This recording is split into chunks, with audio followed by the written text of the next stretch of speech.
دل میں بساؤ اے مسلمانوں، خدا کی ذات سے ہی دل لگاؤ اے مسلمانوں، اور زمانے میں خدا کا آخری پیغام قرآن ہے، اسی کو مقصد اصلی بناؤ اے مسلمانوں۔ ابھی آپ حضرات کے سامنے مدرسہ خادم العلوم باغو والی کے ایک بہت اہم اور مایہ ناز استاد تجوید و قرات جناب حضرت قاری محمد اکمل صاحب آیات کریمہ کی تلاوت کر رہے تھے اور محفل زعفران زار ہو رہی تھی۔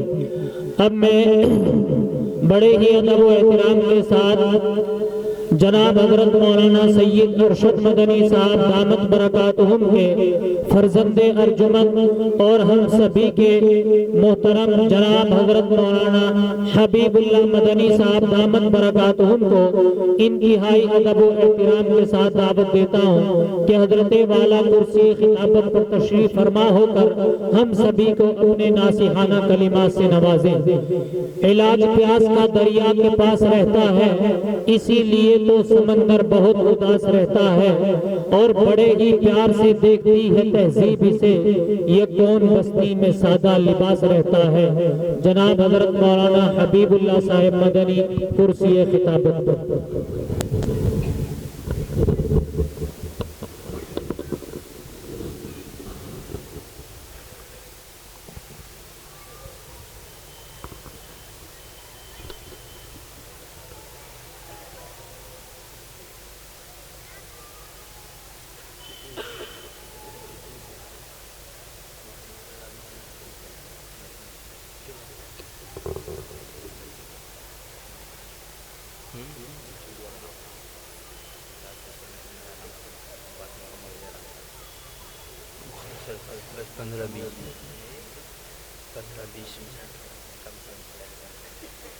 الحمد لله رب العالمين، والصلاة والسلام على سيد الأنبياء والمرسلين وعلى آله وأصحابه أجمعين. أما بعد فأعوذ بالله من الشيطان الرجيم. بسم الله الرحمن الرحيم. يا أيها الناس اعبدوا ربكم الذي خلقكم والذين من قبلكم لعلكم تتقون. صدق الله العظيم. حضرات علماء اعظام اور اس بستی کے، اس محلے کے، اس نو مولود ادارے کی دعوت پر محبت و عقیدت کے ساتھ جمع ہونے والے نوجوان، بزرگ، پیارے بچے، بچیاں، پردہ نشین خواتین، آج کے اس پروگرام کی مقاصد کو آپ حضرات خوب اچھی طرح جانتے ہیں۔ آپ کی بستی کا، اس محلے کا یہ نیا ادارہ، جس کو بہت زیادہ ماہ و سال نہیں گزرے، آپ کے درمیان میں آپ کی بچیوں اور بچوں کی تعلیم کی فکر کرتا ہے، آپ حضرات کے تعاون سے کرتا ہے۔ اللہ تعالیٰ اس ادارے کو چلانے والے، فکر رکھنے والے، اس کا ساتھ دینے والے، اس کی نصرت کرنے والوں کی اللہ تعالیٰ مدد فرمائے۔ میرے دوستو، دنیا میں اللہ تعالیٰ نے جب بھی کوئی نبی اور پیغمبر انسانوں کے درمیان میں بھیجا تو صرف ایک مقصد کے لیے بھیجا۔ اللہ کی مخلوق کا جو رشتہ اللہ تعالیٰ سے ٹوٹ گیا ہے، وہ پروردگار عالم سے جڑ جائے۔ ہر نبی اس دنیا کے اندر آیا اور اس نے اپنی اولاد، اپنے بچے، اپنے نواسے، اپنے پوتے، اپنے رشتہ دار، اپنے عزیز و اقارب، اپنے پڑوسی، جہاں جہاں تک اس کا حلقہ تھا، اس نے ایک ہی پیغام دیا اور لوگوں کو اللہ سے جوڑا۔ آپ آدم علیہ السلام سے لے کر حضرت عیسیٰ علیہ السلام تک، اور حضرت عیسیٰ علیہ السلام سے لے کر آقائے نامدار سرکار دو عالم جناب محمد الرسول اللہ صلی اللہ علیہ وسلم کی ذات اقدس تک، ہر نبی کی ہسٹری جب آپ پڑھیں گے تو آپ کو یہی پتہ چلے گا کہ اللہ تعالیٰ نے اپنے سے جوڑنے کے لیے نبی اور نبی کے اوپر اترنے والی شریعت کو بھیجا۔ ہر نبی یہی سبق دیتا ہے۔ بعض انبیاء آئے جن کے زمانے میں شرک نہیں تھی، لیکن امت کو شرک سے بچانے کے لیے اللہ تعالیٰ نے ان نبیوں کو بھیجا۔ پھر ایک زمانے کے بعد انبیاء آنے شروع ہوئے، ایک ایسی قوم کے پاس جو قوم اللہ کو کسی بھی طریقے سے نہیں جانتی تھی۔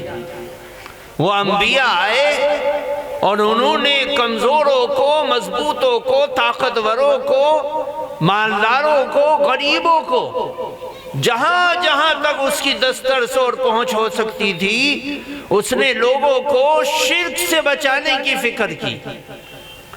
یہی وجہ ہے کہ ایسے لوگ جنہوں نے اللہ کے مقابلے پر خدائی کا دعویٰ کیا، جب ان کے سامنے نبی آئے اور انہوں نے کہا کہ خدا یہ نہیں ہے، خدا کوئی اور ہے جس کو ہم اس ظاہری آنکھوں سے نہیں دیکھنے کی تاب رکھتے ہیں، جب ان کے مقابلے پر دوسرے خدا کا اعلان ہوا تو انہوں نے ان نبیوں کو گھیرا، ان کا پیچھا کیا، ان کا مقابلہ کیا، ان کو گرفتار کیا، یہاں تک کہ بہت سے نبیوں کو ان کے قوم کے لوگوں نے قتل کر دیا۔ حضرت زکریا علیہ السلام، ایسے بہت سے انبیاء آئے جن کو لوگوں نے عناد اور تکبر میں قتل کر دیا۔ جب قوم 100% بگڑ جاتی ہے اور تباہی بربادی کی طرف آ جاتی ہے تو اس کا مزاج یہ بن جاتا ہے کہ بس یہی صحیح ہے، کیونکہ ساری دنیا اس پر عمل کر رہی ہے۔ لوگ اچھائیوں کو سمجھنا اور اس سمجھنے کی طاقت ان کے اندر سے ختم ہو جاتی ہے۔ لوگ اچھائیوں کو قبول نہیں کرتے۔ لوگوں کے دماغ میں یہ بات بیٹھ جاتی ہے جس کام کو ساری دنیا کر رہی ہے وہ صحیح ہے، پھر اس کے مقابلے پر کوئی آتا ہے اور آنے کے بعد کہتا ہے کہ یہ صحیح نہیں ہے، تو لوگ اس کا مقابلہ کرتے ہیں، پیچھا کرتے ہیں، اس کو مارتے ہیں، اذیت پہنچاتے ہیں، تکلیف دیتے ہیں، حالانکہ وہ ایک نحیف و ناتواں مسکین اپنی بات پر پکا ہوتا ہے۔ آج اللہ کی زمین پر بہت سے گناہ ہیں، لیکن ایسے گناہ جن گناہوں میں عام طور پہ جنتا ملوث ہو گئی، عام طور پر لوگ ملوث ہو گئے، کیا چھوٹے کیا بڑے، کیا مرد کیا عورت، کیا امیر کیا غریب، آپ عام طور سے دیکھیں گے ایسے سینکڑوں گناہ ہمارے درمیان میں اور قوم کے درمیان میں ہے جن گناہوں کو گناہ سمجھنا انسانوں نے چھوڑ دیا۔ اور اب اگر کوئی بتلائے کہ بھائی اللہ کے بندوں یہ گناہ ہے، اس سے بچو، تم جہیز کی لعنت میں پڑ گئے، گناہ ہے، اس سے بچو، اللہ تعالیٰ نے تمہیں وسعت دی ہے، ایک رات بھی اگر تم اتنے مال کے مالک بن گئے جس مال سے تم حج کر سکتے ہو تو تمہارے اوپر حج فرض ہو گیا، اگر مر گئے گنہگار مرو گے۔ لیکن انسانوں کے دماغ میں بیٹھ چکا ہے کہ نہیں، یہ گناہ نہیں ہے۔ پہلے بچوں کی شادی کرنا ضروری ہے، بچیوں کی شادی کرنا ضروری ہے، پھر حج ہوگا، پھر جب بالکل کمر ٹیڑھی ہو ہیں، ہمت ہار جاتا ہے، سفر کی تاب نہیں رکھتا، عبادت کی طاقت نہیں رکھتا، پھر جاتا ہے آدھا تیتر آدھا بٹیر، نہ پتہ کسی کو کہ حج کیا ہے، اور وہ حج کو خراب کر کے آتا ہے، حج کو خراب کر کے آتا ہے۔ ایسے لوگ، کھاتے پیتے لوگ، سمجھنے والے، ریسرچ کرنے والے، دیکھنے والے، لیکن آج اس فوٹو اور موبائل کی نجاست نے عبادت کی روح نکال دی۔ آپ مدرسے میں جائیے، مولانا بیٹھے ہوئے بتلائیں گے مدرسے والے پریشان، آپ تبلیغ میں جائیے تبلیغ والے پریشان ہیں، آپ دینداروں میں جائیے دیندار پریشان ہیں، صرف اس وجہ سے کہ ہم نے اس گناہ کو گناہ سمجھنا چھوڑ دیا۔ اب بچے، بوڑھے، جوان، مرد، عورت، ہر ایک اس کام میں ملوث ہے۔ اگر کوئی روکے گا تو لوگ کہتے ہیں یہ باولے آ گئے، یہ پاگل آ گئے، یہ بڑے پارسا بن رہے، یہ بڑے اللہ والے بن رہے۔ جب انسانوں میں ایسے گناہ عام ہو جاتے ہیں تو پھر وہ نبیوں کو قتل کرتے ہیں۔ آج احتجاج ہو رہا ہے، ایک بچی سر پر دوپٹہ اوڑھ کر نہیں آئی ایران میں، اس کو غلط کیا، قتل کر دیا، غلط کیا، لیکن سارے ایران کے اندر جو لبرل لڑکیاں تھیں، جو آزاد خیال لڑکیاں تھیں، انہوں نے احتجاج کیا، اور ایسے لوگ جو سر پر ٹوپی اوڑھنے والے، پگڑی رکھنے والے تھے، ان کی پگڑیاں نوچ نوچ کر پھینکی جا رہی۔ کیوں؟ وہی زمانہ آ رہا ہے، اللہ کے نبی نے فرمایا تھا میرا زمانہ غربت سے شروع ہوا کہ اللہ کے نبی سجدے میں ہیں، کمزوری سے شروع ہوا، اور ابو جہل کے سامنے کسی نے کہا محمد نماز پڑھ رہے، کہا فلاں علاقے کے اندر نماز پڑھ رہے، فلاں محلے میں، کہا جاؤ فلاں محلے میں آج اونٹ کٹا ہے، اس کی نجاست لے کر آؤ۔ ایک شخص لے کر آیا اور ابو جہل نے اللہ کے نبی کے اوپر ڈال دیا۔ امت وہی لوٹے گی جب گناہ اللہ کی زمین پر عام ہوگا اور گناہ پھیلتا رہے گا، لوگوں کے دلوں سے اس گناہ کی نجاست نکل جائے گی، تو پھر لوگ اس گناہ سے روکنے والوں کو جوتا ماریں گے، لاٹھی ماریں گے، تنبیہ کریں گے، تشدد کریں گے، ظلم کریں گے۔ اللہ کے نبی کے دین کے اوپر یہ آنا ہے۔ آج اگر کوئی کہے کہ اپنے بچوں کو دین کی تعلیم دو، تو سمجھدار لوگ، کھاتے پیتے لوگ، مالدار لوگ، عقل رکھنے والے لوگ کہتے ہیں کہ دنیا چاند سے آسمان پر پہنچ گئی اور آسمان سے سورج کی طرف جا رہی ہے اور ستاروں میں کمندیں ڈال رہی ہے، اور دنیا کہاں سے کہاں پہنچ گئی، یہ 1400 سال پرانی بات کر رہے ہیں۔ ہم جیسی سمجھ اور عقل رکھنے والے کہتے ہیں، جن کو 2 وقت کی روٹی فراوانی سے ملتی، وہ کہتے ہیں، جو اللہ کی نعمتوں سے اپنی زندگی سے فائدہ اٹھاتے ہیں، وہ لوگ کہتے ہیں، اور ہم جیسے لوگوں کو گالیاں دیتے ہیں کہ یہ قرآن کی بات کر رہے ہیں، ہمارے بچوں کو تو ایسا ہونا چاہیے، ویسا ہونا، سب کچھ ہونا چاہیے، کوئی منع نہیں کرتا تمہارا بچہ آسمان میں جائے یا چاند میں جائے یا سورج میں جائے، لیکن تمہارا بچہ اللہ اور اس کے رسول کو پہچاننے والا ہونا چاہیے۔ دنیا کی زندگی 60 70 80 90 100 سال کی ہے، اس سے زیادہ کون رہے گا؟ موج مستی کرنے والے، جھولے پر جھولنے والے، منٹوں سیکنڈوں میں سینکڑوں ناحق چلے گئے، اس دنیا سے چلے گئے، شہید ہو گئے، ہستی مسکراتی زندگی چلی گئی۔ کس ماں کو پتا تھا کہ میرا لخت جگر واپس نہیں آئے گا؟ کس ماں کو پتا تھا؟ یہ دنیا ایسے ہی جانی ہے۔ ہاں، اب اس موت کے بعد کام آئے گا، تیرا کلمہ کام آئے گا، تیرا قرآن کام آئے گا، تیرا ایمان کام آئے گا، تیری نماز کام آئے گی، تیرا روزہ کام آئے گا۔ یہی اس مدرسے کا مقصد ہے۔ اب نبیوں کے سلسلے کو اللہ نے بند کر دیا، اب تو ان نبیوں کے راستے کو بتلانے والے مبلغ، ان نبیوں کے راستے کو بتلانے والے، ان نبیوں کی شکل رکھنے والے، ان سے محبت رکھنے والے قیامت تک آتے رہیں گے۔ لوگ جس طرح نبیوں کی طرف پتھر مارتے تھے، ان کی طرف بھی پتھر ماریں گے، ان کی دعوت کو بھی برا کہیں گے، ان کو بھی غلط بتلائیں گے۔ اللہ کے نبی کی زندگی کے آخری لمحات ہیں۔ ایک بہت بڑا پیغمبر حضرت یعقوب علیہ السلام اپنی زندگی کی آخری سانسیں لے رہے ہیں، جوانی گزار دی، بڑھاپا گزار دیا، نابینا ہو گئے، موت کے چھٹکے لگ رہے ہیں۔ جاتے جاتے بالکل موت کے وقت اپنے بچوں کو اکٹھا کیا، اپنے پوتوں کو اکٹھا کیا، اپنے نواسوں کو اکٹھا کیا، اپنے جاننے والوں کو اکٹھا کیا اور کہا اے میرے بیٹو، میں اس دنیا سے جا رہا ہوں، مجھے بتلاؤ میرے اس دنیا سے جانے کے بعد تم کس کی عبادت کرو گے؟ ما تعبدون من بعد۔ اتنا بڑا پیغمبر۔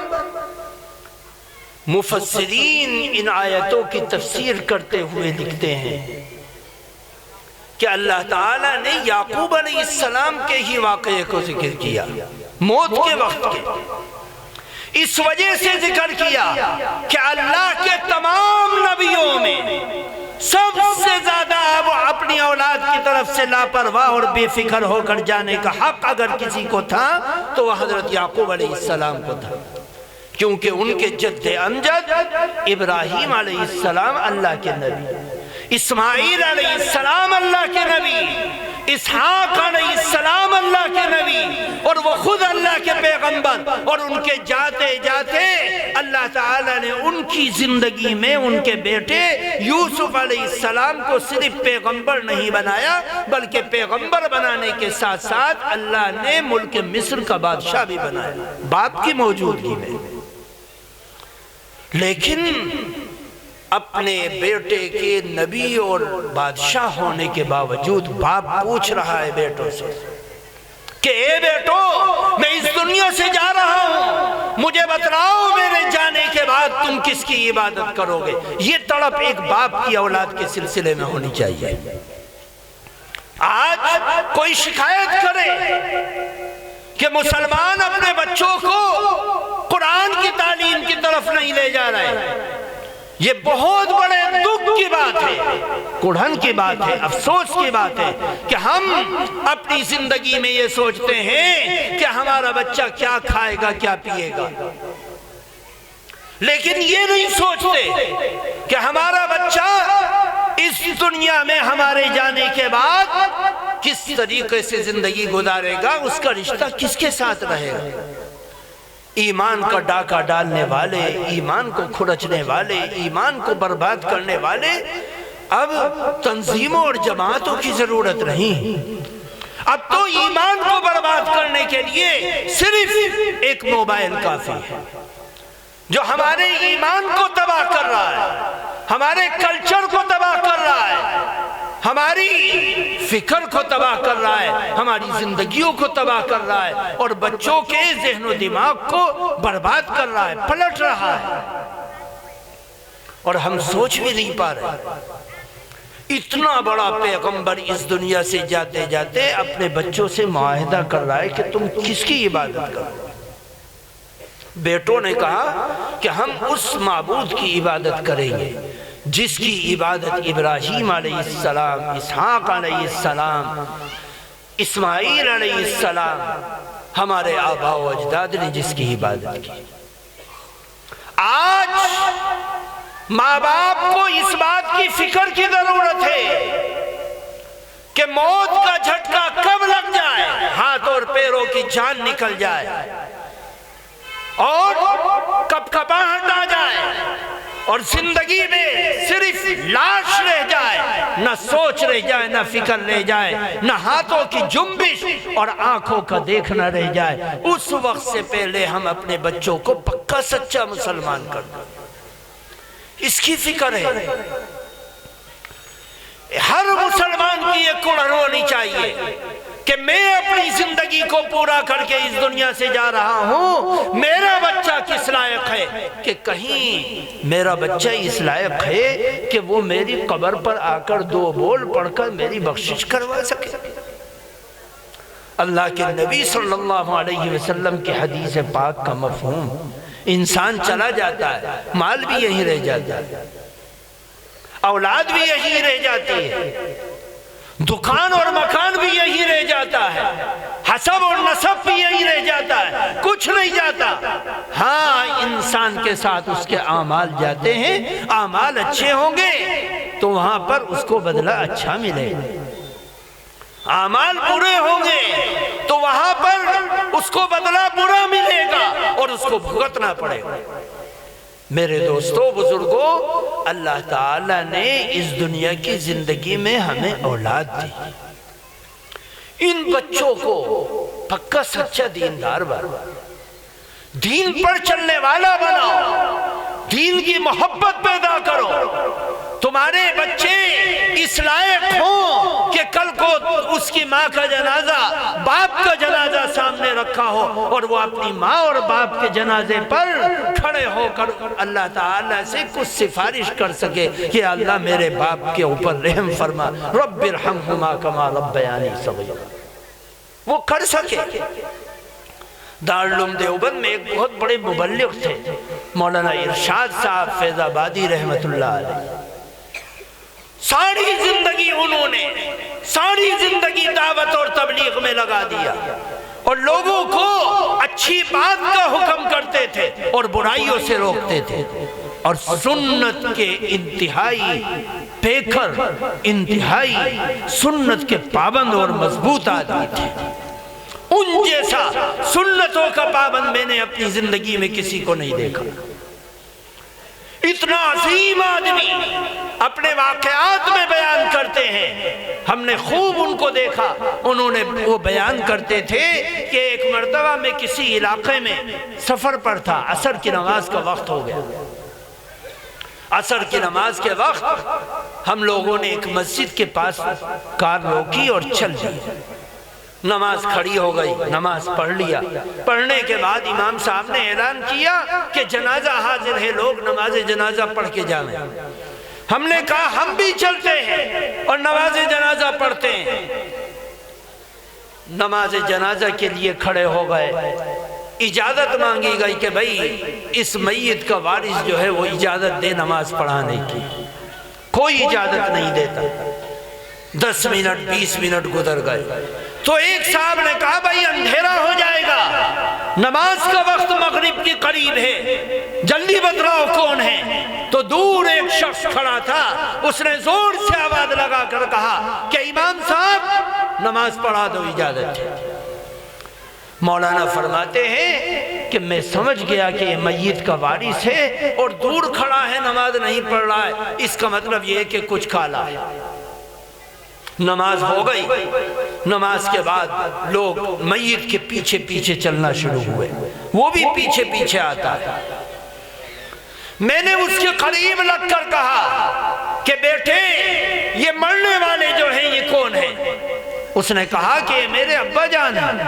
کہا اچھا تمہارے والد ہیں اور تم نے اپنے باپ کی نماز جنازہ کو نہیں پڑھا، تم نے اس کے لیے مغفرت کی دعا نہیں کی، کیا ماجرا ہے؟ تو اس شخص نے کہا کیا عجیب و غریب بات کہی۔ اس نے کہا کہ میرے والد ساری زندگی جو میرے دادا کی جائیداد تھی اس کو شراب کے نشے میں بیچتے رہے، ختم کر ہمیں پتہ ہی نہیں ان کی موج بستیوں کے اندر کہ جب باپ کا جنازہ سامنے رکھا ہو تو کیا پڑھنا چاہیے۔ اس لیے ہم کیا پڑھتے، ہمیں تو ایک حرف نہیں آتا۔ میری ماں دوسروں کے گھروں میں برتن مانجتی تھی، جھاڑو لگاتی تھی، اس طریقے سے میرا اور میرے بھائیوں کا پیٹ پالتی تھی، باپ کو تو ہوش ہی نہیں تھا۔ آج یہ چلا گیا، ہم اس کے اوپر کھڑے ہو کر کیا پڑھنا چاہیے ہمیں پتہ ہی نہیں۔ ہماری اولاد کہیں ایسی تو نہیں ہے۔ آج ہر بوڑھا باپ، ہر بوڑھی ماں اپنی اولاد کو ٹٹول کر دیکھے کہ بیٹے کل کو میرا جنازہ تیرے سامنے ہو سکتا ہے، تیری ماں کا جنازہ تیرے سامنے ہو سکتا ہے۔ اے بیٹے، ماں کے جنازے کے اوپر کھڑے ہو کر کیا پڑھا جاتا ہے یہ تو بتلا دے۔ اگر اولاد کی دعا ہی باپ کے حق میں کام نہ آئی تو وہ باپ کیسا بدقسمت ہے، وہ باپ کس کام کا ہے کہ اس نے اپنی اولاد کو یہ تک نہیں سکھلایا کہ بیٹے جب ہم اس حال میں ہوں گے کہ ہمارے ہاتھ اور پیر کام نہ کرتے ہوں گے تو ہمارے سامنے کھڑے ہو کر اے بیٹے تو سب سے زیادہ ہمارے قریب ہے تو تیری دعا اللہ تعالیٰ بہت سنے گا، تو ہمارے حق میں دعا کرنا۔ لیکن بیٹے کو اگر دعا آئے گی جبھی تو مانگے گا، جب اس کو پتہ ہی نہیں کیا پڑھا جاتا ہے، جب اس کو کلمے کا پتہ نہیں، ایمان کا پتہ نہیں، استغفار کا پتہ نہیں، نماز کا پتہ نہیں، تو وہ کیا پڑھے گا؟ یہی نتیجہ ہے کہ گھر کے بچے، پوتے، نواسے، بوڑھے، جوان، مرد، عورت مرنے والے کو دفنا کر آتی ہیں اور 2-3 مہینے کے بعد پوچھو بھائی تیرے باپ کی قبر کہاں ہے، اس کو پتہ بھی نہیں دیتا، کیونکہ اس کو اپنے باپ سے محبت نہیں تھی۔ نہ باپ نے اولاد کو ماں باپ سے محبت کرنا سکھلایا، نہ اس نے دین کو بتلایا، نہ اس نے سمجھایا، جس کا نتیجہ یہ ہوا کہ اس کی دکان اور مکان، مال اور جائیداد اس سے محبت تھی، اس پر سانپ بن کر بچہ بیٹھ گیا، اس کی قبر کے نشانات کو بھول گیا۔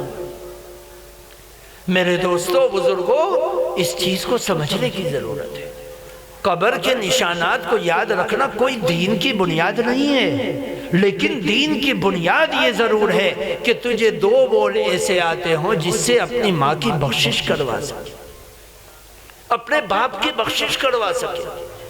جن کا دین جھوٹا ہے، ان کی آخری رسم و رواج نہیں ادا ہوتا بغیر بیٹے کے۔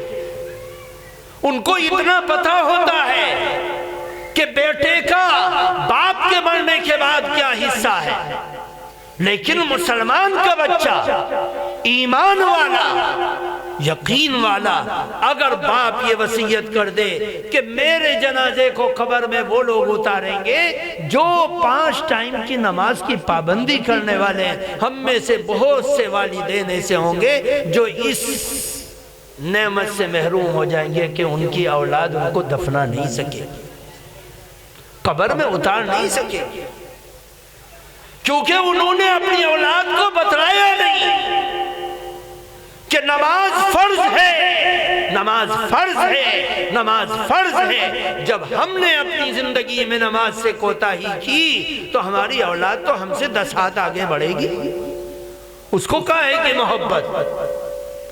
میرے دوستو، بزرگوں، ان مدرسوں کے کھولنے کا مقصد صرف اور صرف یہ ہے کہ مسلمانوں کے چھوٹے چھوٹے بچوں کو بلایا جائے اور ان بچوں اور بچیوں کو دین کی بنیاد بتلائی جائے، کلمہ سکھلایا جائے، نماز سکھلایا جائے، دین کے اخلاق سکھلائے جائے، قرآن سکھلائے۔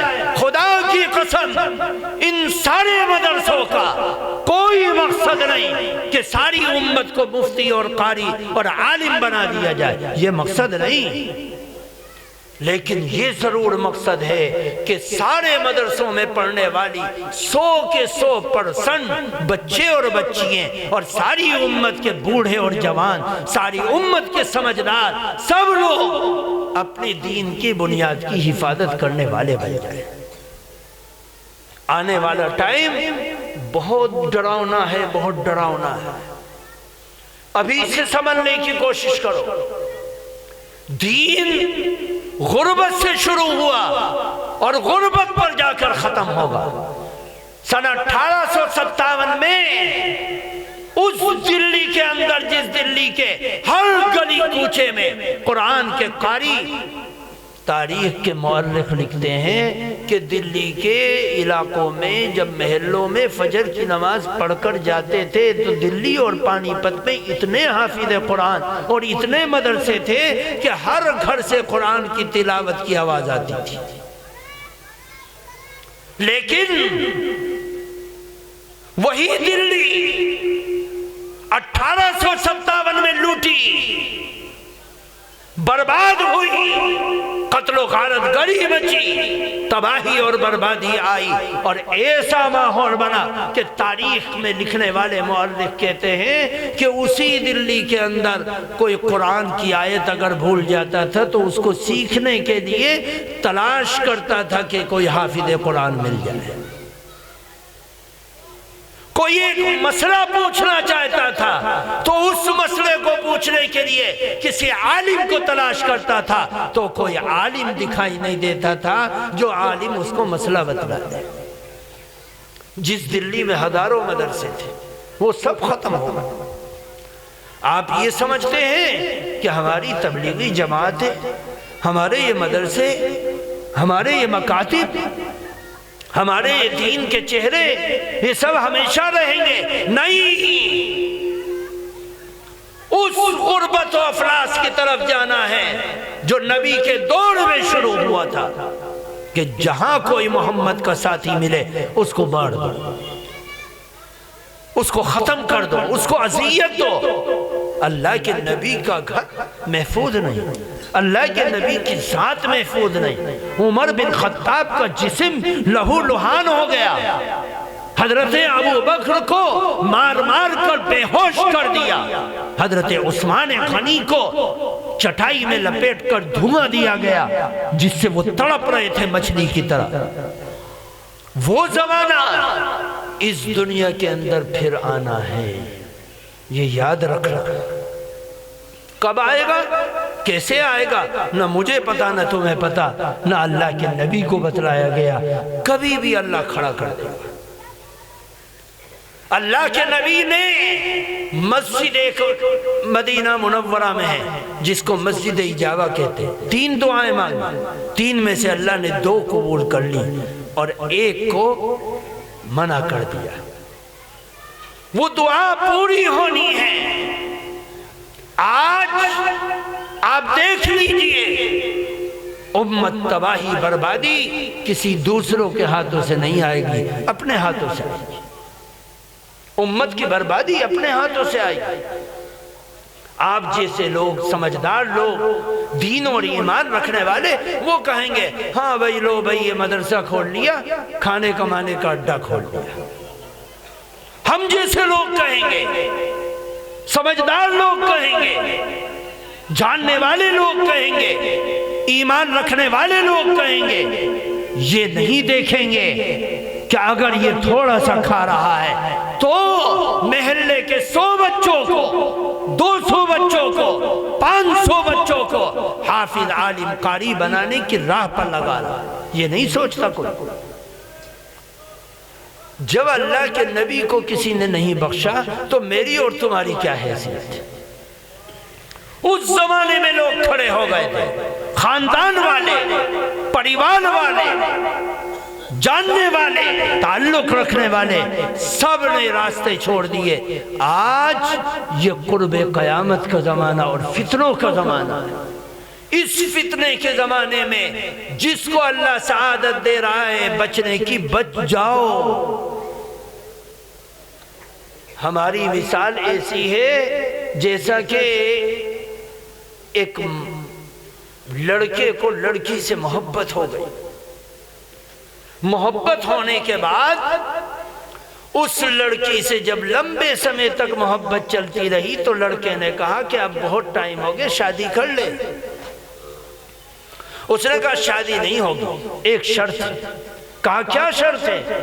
کہا شرط یہ ہے کہ تیرے گھر کے اندر جو بوڑھی ہے اس بوڑھی کو پہلے قتل کر پھر میں اس گھر میں جاؤں گا.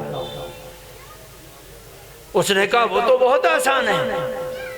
وہ گیا اور اپنی ماں کو بلایا اور بلا کر ایک خنجر کا وار کیا اور وار کر کے اس کو قتل کر دیا.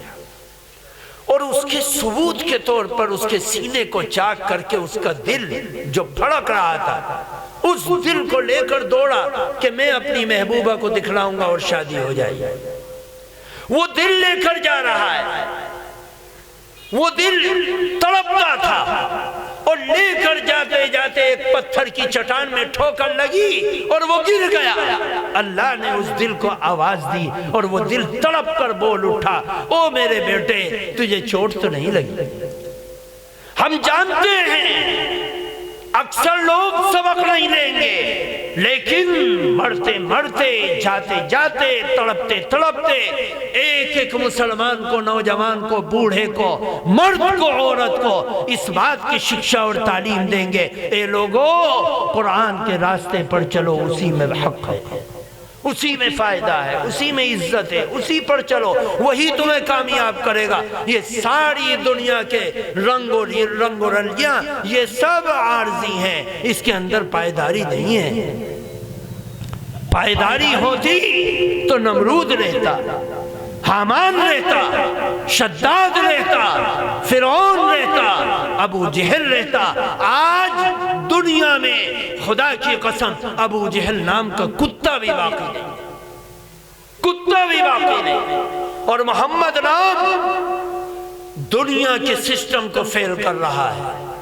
محمد نام دنیا کی دیواروں پر چھپا پڑا ہے، محمد نام اللہ کی زمین پر بھرا پڑا ہے، محمد نام آباد ہے، آباد رہے گا، اسی کا جلوہ دنیا میں ہے، اسی کا جلوہ آخرت میں رہے گا انشاءاللہ۔ اس لیے اپنے بچوں کی تربیت کرو، ان کی نگرانی کرو، ان کو قرآن کا جاننے والا بناؤ، ان کا نماز کا جاننے والا بناؤ، اس مدرسے سے محبت کرو، ان اداروں کی قدر و قیمت کو پہچانو، ورنہ جاؤ امام بخاری نے بخاری جہاں لکھی، امام ترمذی نے ترمذی کہاں لکھی، جہاں امام ابو داود نے داود شریف لکھی، جہاں پر ہدایہ کی 4 جلدیں لکھی گئی، جہاں پر قدوری کی بڑی سے بڑی کتاب لکھی گئی، فقہ و فتاوی کی کتابیں لکھی گئیں۔ میرے دوستو، مولوی 6 حدیث کی کتابوں کو پڑھ کر مولوی بنتے ہیں، 6 میں سے صرف 1 کتاب مکے میں لکھی گئی، باقی ساری 5 کی 5 بڑی سے بڑی کتابیں ایسے علاقے میں لکھی گئی جس علاقے میں 90 سال تک مدرسے کو بند کر کے رکھا، 90 سال تک قرآن کا حافظ تیار نہیں ہوگا۔ کمیونزم کا دور بخارا اور سمرقند کی گلیوں میں جب لامذہبیت کا قانون چلا اور 90 سال تک چلتا رہا، آج ان کے دلوں سے پوچھو کہ مدرسے کی قیمت کیا ہے، مدرسے کی قیمت کیا ہے۔ انہوں نے تہخانوں میں بچوں کو چھپا چھپا کر قرآن کا عالم بنایا، انہوں نے مار کھا کھا کے قرآن کی حفاظت کی، انہوں نے اپنے لخت جگر، اپنے ماں باپ، اپنے بوڑھی ماں کو جان کا نذرانہ پیش کر کے اللہ کے دین کی حفاظت کی، مدرسے کی حفاظت کی۔ آج ہمارے محلوں میں یہ مدرسے ہیں، کوئی آ کر یہ نہیں پوچھتا کہ اس مدرسے میں کس چیز کی ضرورت ہے، کوئی نہیں پوچھتا، اور اگر تقاضے کو رکھا جائے تو شک کرتے ہیں، شبہ کرتے ہیں، مذاق اڑاتے ہیں اور پہلو تہی کر کے بھاگ جاتے ہیں۔ نتیجہ یہ ہوتا ہے کہ پھر ہاسپٹلوں میں دینا پڑتا ہے، گناہوں کے کاموں میں دینا پڑتا ہے، عیاریوں اور مکاریوں میں دینا پڑتا ہے، تباہی اور بربادیوں میں دینا پڑتا ہے، سود اور بیاض میں دینا پڑتا ہے۔ یہ ساری چیزیں آفت بن کر آتی ہیں جب قوم اللہ کے دین اور قرآن کا مذاق اڑاتی ہے۔ اللہ تعالی ہمیں سمجھنے کی توفیق عطا فرمائے۔ میں ان حضرات یہ قاری صاحب کو جو یہاں ذمہ دار ہیں ان کو تو بہت اچھی طرح جانتا نہیں، مولانا حامد صاحب یہ ٹپرانے والے، انہوں نے دعوت دی، میں ان کی دعوت پر یہاں پر حاضر ہو گیا۔ اچھا، استاذ بھی ہیں مولانا حامد صاحب ان کے، تو ان کی دعوت پر حاضر ہو گیا۔ مجھے صبح 8 بجے تک لکھنؤ پہنچنا ہے، 10-12 گھنٹے کا مسلسل سفر کرنا ہے۔ اس لیے مولانا حامد صاحب ہمارے حضرت باغوانی سے تشریف فرما ہے، ان کے سامنے میں نے جسارت کی بولنے کی۔ اللہ تعالی ہم سب کو عمل کی توفیق عطا فرمائے۔ در فشانی نے